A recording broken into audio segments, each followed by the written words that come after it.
constantly just telling people what I was doing, even though like there was a piece of me that knew that doing those things, like I was just purposely holding myself back a little bit.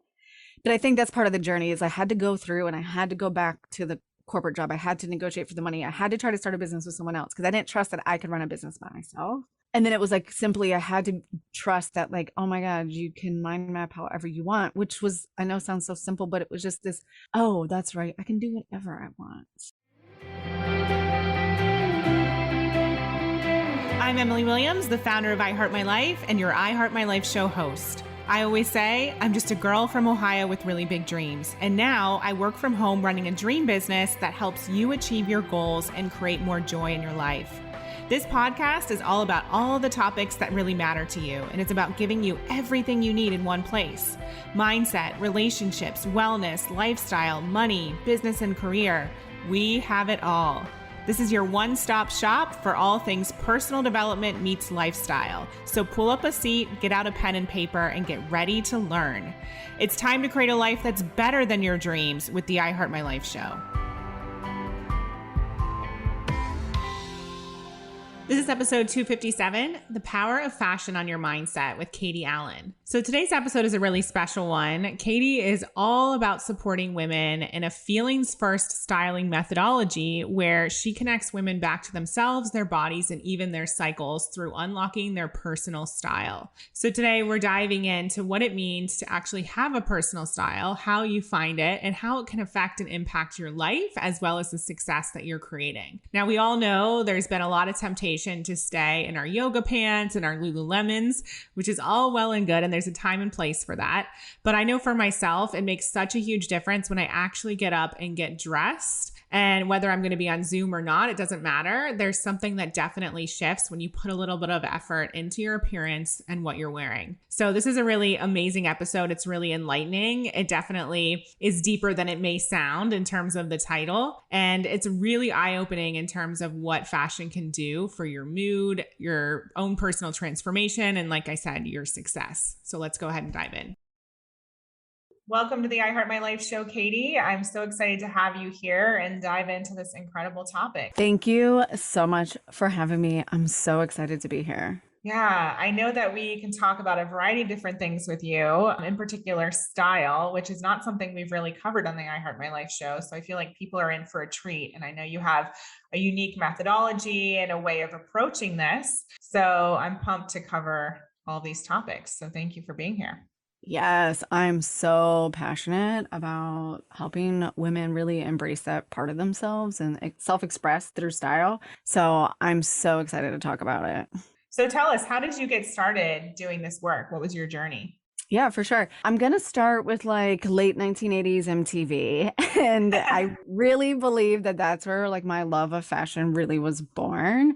Growing up, like I felt like I wasn't good at anything. Like I didn't play a lot of sports. I couldn't draw, dancing, like any of like the traditional things that, you know, we were doing back in the 80s, other than playing outside and like binging MTV. And I was just like so drawn in by the way that people were just like showing up and the way that they were dressing, and like something kind of clicked inside of me. So I actually went to school for fashion. I live in Virginia, and I mean, we definitely have some cool parts of Virginia, but it's not like known as like a fashion capital by any means. And everyone would always ask me like, what are you going to do? What are you going to do with that degree? You're going to move to New York? You're going to, you know, what are you going to do? And I was like, I don't know. I'm just trusting that it's going to figure itself out, right? Like I had all the trust in the world when I was 18. I ended up meeting my husband in college. And so I stayed local, and I was like, well, I'll just do the next best thing, and got into marketing. And then I had an amazing run in marketing for 15 years. And then in 2020, I have a mindset shift here. I lost my job of 11 years as a marketing director at a national retailer. But like my friend told me to say, I retired at 40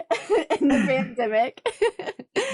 And I went on this like that journey of like, what do they call it? Like the dark night of the soul. And at the time I was a breadwinner, and, you know, I really identified with that as like a powerful woman. And quite frankly, it was just how we were like running our lives. And I went to my husband and I was like, I know this is so scary, but can you please just give me like the time and space? I think I'm going to figure this out. And I had launched my podcast in 2019, and I just kept showing up on my podcast, and I kept showing up and getting dressed, even when I was recording in my closet every day. And I just kept coming back to that. And I was working with some coaches at the time, and they were like, what, I had some really dark days in there, and they're like, what's different about today?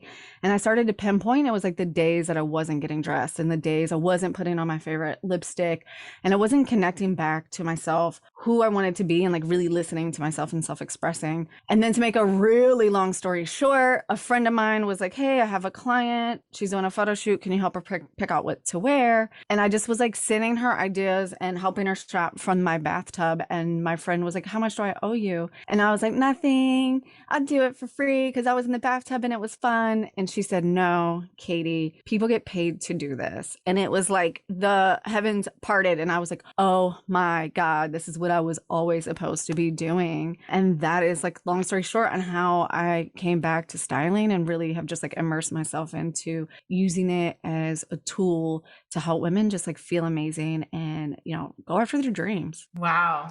I love that. So I'm curious to know, when you started moving towards the podcast and recording a bunch of episodes in your closet, what were you talking about at the time if you hadn't yet discovered that style was kind of it for you? I was talking about like anything that felt good. Podcasting was a portal for me into like really finding myself. And when I started listening, I was just like listening to women talk in like a way I've just never heard like strong women talk. And I was like, oh my God, this is amazing. I think I'm supposed to be doing this too. Like I love to be really vulnerable. I have always been an oversharer. And for a long time, I felt shame in that, like in the professional corporate world, people are like, you can't talk like that. And you can't say this and you can't say that. Like it's not professional. So it became like this outlet for me to just like talk about the journey. And quite frankly, I felt dead inside. And I was like, there's got to be other women who have chased that dream of checking the boxes and still feel like something's missing when in fact we've done everything that we were told that we could do. And like my life on the outside was perfect. I have an amazing husband. I have healthy kids. I'm healthy. I did all the things. I made the money that I thought was going to make me feel good, and I didn't. And I was really grappling with that. Because I was like, am I really ungrateful? Am I really this bad of a person? Like, because I thought I was a good person. So I just showed up on the podcast every week, and I was just like, just trying to tap into that gift of just like, okay, so I feel shame around this. Has anyone else experienced this? And it just kind of grew from there. Wow. So it sounds like it was just full of vulnerability and just real talk, and people really connected to it. Yes. I just laid it out on the line. I mean, sometimes I would open things up like in the moment. And then sometimes like, I'd give myself time and space to process it, to figure out what I was doing with the things that I was learning. At the time, I had joined a coaching program, and then I joined a business mastermind without a business. So I left that part out of this story. I launched the podcast in 2019. I joined the business mastermind in early 2020 before the pandemic was declared like a full-blown pandemic, and invested in that without like having the business, but just knowing like something was bigger there. So I was just kind of like, it felt like a safe space to just share and just say, oh my God, my life is so messy and I don't know what I'm doing. But here's this scary thing I did today. And just showing up and just being myself. I love that. And so when you started the podcast, did you have an intention of starting a business, or like, obviously you had an inkling if you joined that mastermind. So was the intention there? It just, what the clarity just hadn't come yet? I want to say yes and I want to say no. I was looking for clarity. And that's the one word I remember my business coach at the time saying to me on the phone. Like that was the thing that pushed me over the edge was, you just need clarity. And a little bit of the backstory that's really funny here is my husband started a business when we were in college. And it was one of the things I always loved about him was just like his free spirit and his ability to just like not follow the rules and like just go after his heart's desire. And when we were younger, he used to always say to me, like we met at 19, we just turned 41 to kind of put it in perspective. He would always be like, you need to start a business. You need to start a business. And I was like, no, I'm not the kind of person that starts a business, which I also believe is why he gave me that grace when I lost my job and was like, he said, I absolutely think anyone should, if they desire, run a business. But I never identified with an entrepreneur because I didn't identify with like taking risks. I felt really, really safe, like just checking those boxes. And I don't know at what point in my life, I just started to shove down those desires. I'm sure there was, many moments along the way. So I didn't start the podcast with the intention of the business, but I loved it so much. And I was building so much community. And like I would get these messages or people were like, you got me through this, or, you said this one thing and it changed my whole day. So I knew that something bigger was brewing, but I also I loved coaching. I loved being in that space for myself, but I didn't identify like as a coach either. So I was really grappling with like, what am I doing? Like, how do I make people feel good outside of just the podcast? Yeah, I really resonate with that because when I was, I'm not sure if you know my story, but I lived in London for a bit and it was during my quarter life crisis. And I started to pay attention to my thoughts and focus on what felt good and just shift from the negative to the positive. And I was on such a hunt and search for clarity. And it was similar to my journey compared to yours, where one day my friend actually sent me an email and I saw Marie Forleo's website and discovered the whole world of coaching, and everything changed. And it was like this moment where things clicked. And I think so often people are on that search for clarity and it can feel like such a struggle. Marie Forleo actually says clarity comes from engagement, not from thinking about it. And when you're engaged in your life, that makes such a difference. And when you start to focus on the positive and what feels good, you open up your eyes, metaphorically, to that clarity that you are craving. Yes, I love that. And a little funny story about that. Her book, Everything is Figure Outable, was like one of the first posts I ever did from like oh my God, I run a podcast, instead of like, here's some pictures of my kids or like what I'm eating, but like from this mindset of like, oh my God, here's this book and it changed my life. So it's funny that you had that connection too. Yeah, she's so powerful. Yes. Great. So let's dive in. So you got the clarity around style, and you mentioned just in passing, and I want to go a little bit deeper about some of the dark nights of the soul. So before that, what were some of the things that came up for you that your coaches helped you move through? Oh my God. So through that journey of like losing my job, it was definitely, the first thing my coach and one of my good friends was like, oh my God, I'm so excited for you that you lost your job, because now like you're going to figure out who you really are. And I was like, that's the rudest thing you can ever say. Like, who am I? Yeah. And I immediately went back to what I knew because I felt like I was in survival. So like I immediately accessed my, corporate marketing network and like put all my feelers out and went on all these interviews. I had an interview with someone close to me.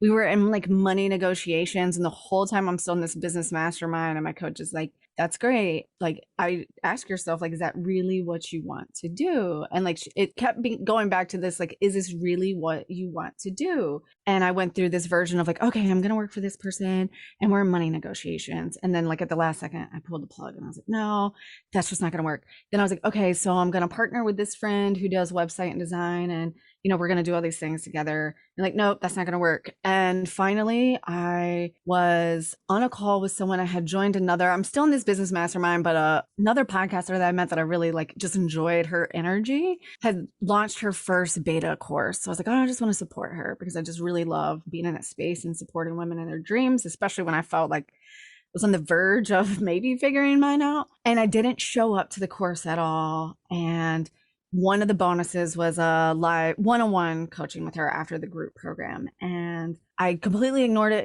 And then a couple months in, I messaged her and I said, hey, I know I totally flailed out on your course, but I did here and there. What I caught was amazing. Can I still do that one-on-one? Like, it just came up for me this morning to reach out to you. And she said, yeah, sure. And we got on the phone. The whole conversation was still like clarity. We went through all these meditations, your highest self, put both hands out and all these exercises. And it was amazing. But it was just this one little thing that she had said to me. She was like, well, why don't you just mind map? Like, if you really don't have clarity, why don't you just mind map like what you are looking for? And I was like, but I can't mind map because I hate the bubbles. She said, Katie, don't do it in bubbles then. Like, you're allowed to do whatever you want. And something about needing that permission for her to say that. And then when I did do the mind mapping, it like just totally opened me up. So I guess like my answer to that is like constantly just telling people what I was doing, even though like there was a piece of me that knew that doing those things, like I was just purposely holding myself back a little bit.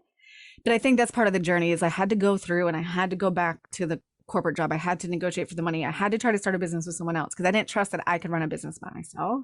And then it was like simply I had to trust that like, oh my God, you can mind map however you want, which was, I know sounds so simple, but it was just this, oh, that's right. I can do whatever I want. Which So powerful. ultimately brought me back to that. Yeah. Yeah. And so when you did the mind map, was it just around like, if I could do anything, what would it be? Like, what was the topic? Yeah, it was like, what do you want your days to look like? Right. Mm. Because I'd really been struggling with that. And I had noticed, even though, I'd had some time and space carved out financially to give myself a little bit of this room, I couldn't enjoy like the days. And it was the end of the summer. So I was like, okay, like take the end of the summer off and spend these 2 weeks with the kids. And then, start really thinking about tapping into your network and all of those things. And I just couldn't enjoy this like gift, quote unquote, that I was given at the time. So when I was mind mapping, I was really back to that. It was like, okay, what are my real values? Because I had been in this business mastermind, I did feel like, okay, I knew what my values were. I knew what I wanted. So like, what could I do every day to get back to that? And then where I'd come back to the styling piece for me, because I do think this happened a little bit before my friend was like, oh yeah, I can pay you, was like, what are the things that like genuinely make you happy every day? Like on a day-to-day basis, like you want to be present, like what makes you happy? And it kept coming back to like lipstick. And it was like, lipstick makes me happy. And I kept telling myself, well, that's dumb. Like, lipstick doesn't make you happy. But it did make me feel really good. And it made me feel really confident. And like I tell my clients all the time, like, getting dressed for yourself is so much more powerful than getting dressed for other people. Like, I'm hydrating, you're hydrating, everybody's hydrating. That means I'm washing my hands a lot. And I'm looking at myself in the mirror. And when I would see me in that certain lipstick color, it was like almost a vow to myself and to my self confidence that I was that woman that I thought I was, and I was a woman that I was becoming. And like that's what lipstick had started to be for me, which then really translated into like my all of my clothes and my whole outfit. And that mind mapping session is when I had got that aha moment of, oh my God, like style is so much more than just like helping people pick out clothes. It's how we feel in our bodies. Like we can literally transform our moods and our energy from moment to moment with the colors that we wear, the fabrics that we wear, the clothes that we wear, the sounds that our jewelry makes. And like all of those things coming together in that moment kind of just like clicked. And then I realized that style coaching was like a whole association. There's like people that do this for a living. And I was like, oh my God, where have I been my whole life? Thank you for explaining that. And that really feeds into us shifting gears a little bit, because I know that you said you believe that our clothes provide an opportunity to choose a feeling and manifest whatever we want, whether that's more clients, more connection, or more abundance. So, can you tell us a little bit more about that? Yes, absolutely. So when I start working with people, I always go back to like we have our core values, I think, as people that probably stick with us most of our lives. But then on a day-to-day basis and what's going on in our lives, I always try to honor the fact that we're multifaceted and like we wear different hats, we're doing different things. And I always bring it back to like, how do you want to feel today? So one of my clients referred to this as like people have their core desired feelings. Danielle Laporte, she was like, oh, these are like my core style feelings. Mm. So it's this idea of like, how do you want to feel today? And then what makes you feel that way? Physically, like your clothes, something that you can adorn your body with. And then it's the physical reminder as you move through the day. So, like, if you're getting ready to do a podcast or give a speech or meet with a new client and you feel nervous right before that, like if you've adorned your body, you've connected back to those feelings that you want to feel for the day, what you want to communicate to yourself and or the people that you're meeting, wear that and then pause and like look at that, whether that's your dress, whether that's your earrings, your lipstick color, your fingernail polish. Like one example for me is I have a perfume that I wear every single time my husband and I go on date nights. So like we do have kids. So it became a goal of mine a couple of years ago. And I know it sounds silly, but it was a goal to go on date nights once a month minimum so we could keep our connection. And I started wearing this perfume because it helped me shift out of like mom mode and into the lover archetype. And like, okay, now I'm with my husband and this is the experience I want to have. And I want to be this version of myself because I am a multifaceted person. And I was just doing that in my life. So I try to like translate that and help other people like use that to build confidence. That's so beautiful. Yeah, I totally resonate with that. And I know that you're totally walking the talk, because I saw you on camera just a second ago and you have purple lipstick on and you're really like showing up as the person you're describing. And I know for me, perfume, it does something too. It's like I have a certain perfume that makes me feel more powerful. And so I'll spray that before certain calls. And so it's just amazing to pay attention to how clothes or accessories or even those smells make us feel. Yes, I love it so much. Like I just like I tell people all the time, like our clothes interact with our five senses all day. And while some of us have other senses and things that we're tapping into, like we can usually pretty heavily rely on those five. And like when we stop and we think about it, like it's a really, really powerful way. And it's so unique to you. And I think this is where personal style gets so fascinating and is a form of self-expression. Because like the purple lipstick, for example, I went to Mardi Gras a couple of weeks ago and it was just this energy was so palpable and you could just feel it. And my experience was amazing and it made me feel alive. And I had this purple lipstick on and it's a Mardi Gras color. So I was like, today I just feel alive. Like it's where I'm at in my life, it's where I'm at in my cycle. And like that lipstick just makes me feel really good. And I want to share my passion. And I want people to feel that. And I want them to feel it in my words when it comes off my lips. So that's kind of how I match my lipstick up to what I'm doing. Mm. And so, my question for you is how would you figure out what makes you feel good? And I know that sounds really simple, but I know for a lot of the work that I do, so much of success is really about being the observer. And is that the same in terms of style? Do you just observe kind of what makes you feel good as you go about your day? So then you can nail down those five things? Absolutely. So I think some of it's being an observer, but I also think like, where do we want to start? So like I have like little style quizzes and things that I get people excited about with like, what do you prefer? Do you prefer candlelight dinner, a night at the club? Try to really tap into who you are and what makes you feel that way. And then we can tie that to like a style archetype. So like one that's really fun to play with and think about is, like I really enjoy, dramatic things and I like music that's really powerful. And Marilyn Monroe is a style icon of mine.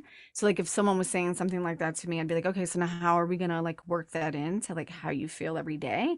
And exactly what you said, some of it's experimenting, right? So if you come to me and you say, I like to make a big entrance, I like to be dramatic and alluring, we're gonna like pinpoint a couple of things that you may already know, like connect with you around that, like say red lipstick and I don't know, a layered gold necklaces. And we're just going to wear those. And we're going to say, okay, we're going to wear this. We have this coming up. And then exactly what you said, just like, how did it make me feel? And slow down and like pay attention to that. Like, did that make me feel really, really good on this call? Did it not make me feel really, really good on this call? And just kind of play with it because it is all trial and error.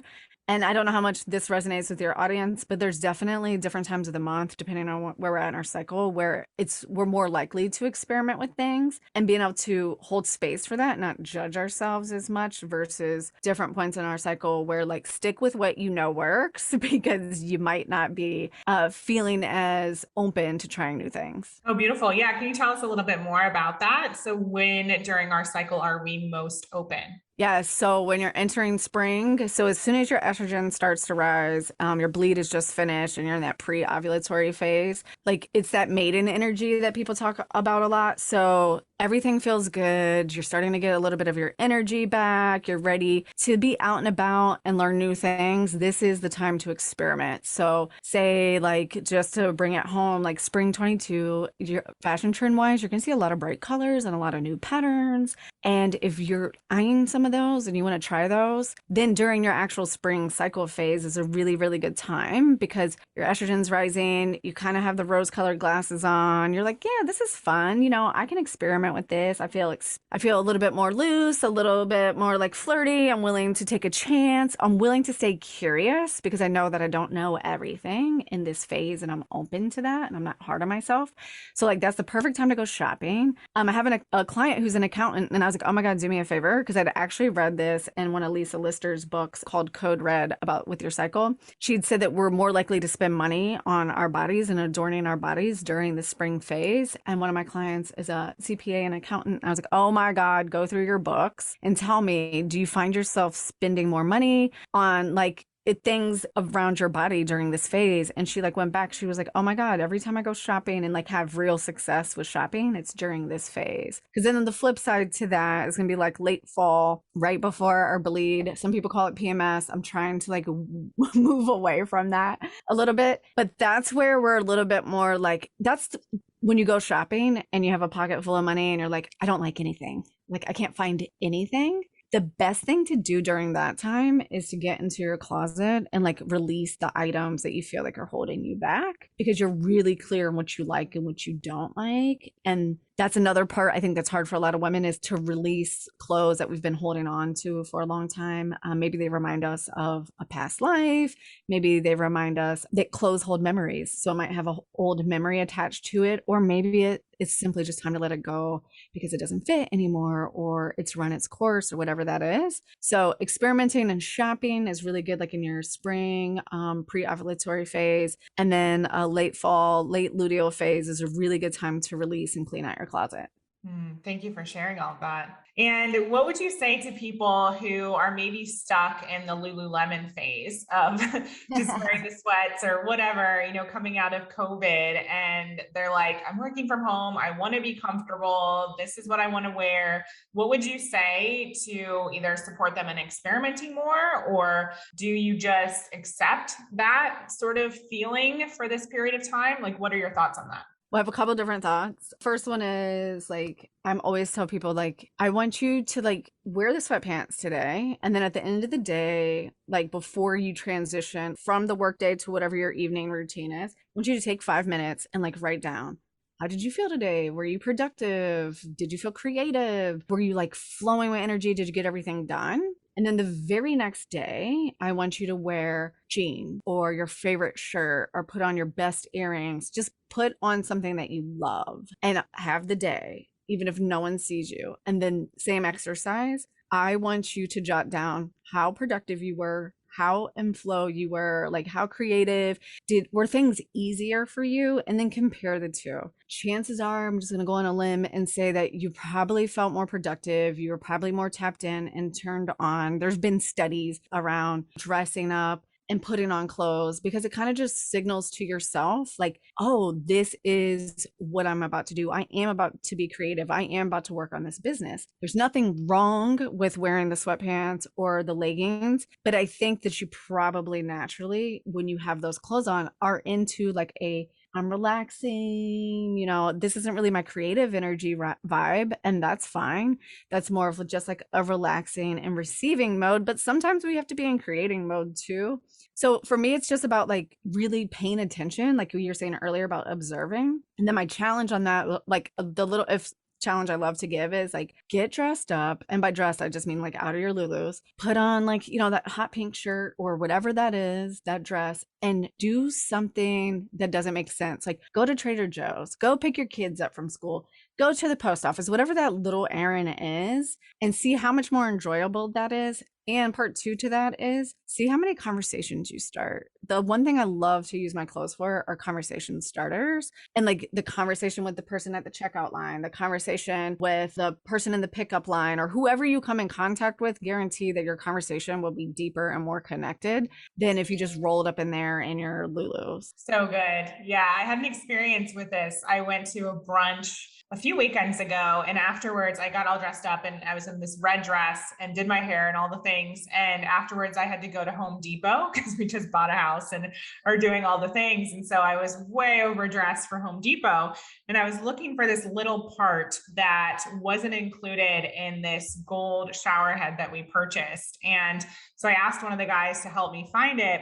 Couldn't find it. So he literally opened up a box of something similar, not even the same brand, and gave me the little pieces to take for free. And I was like, you probably aren't supposed to do that. So I won't name names here, but I feel like it also, the way that you're showing up obviously impacts how you feel about yourself, and it impacts the energy that you give off. And whether it's trying to get something in Home Depot or being influential in some other way, it has a massive impact.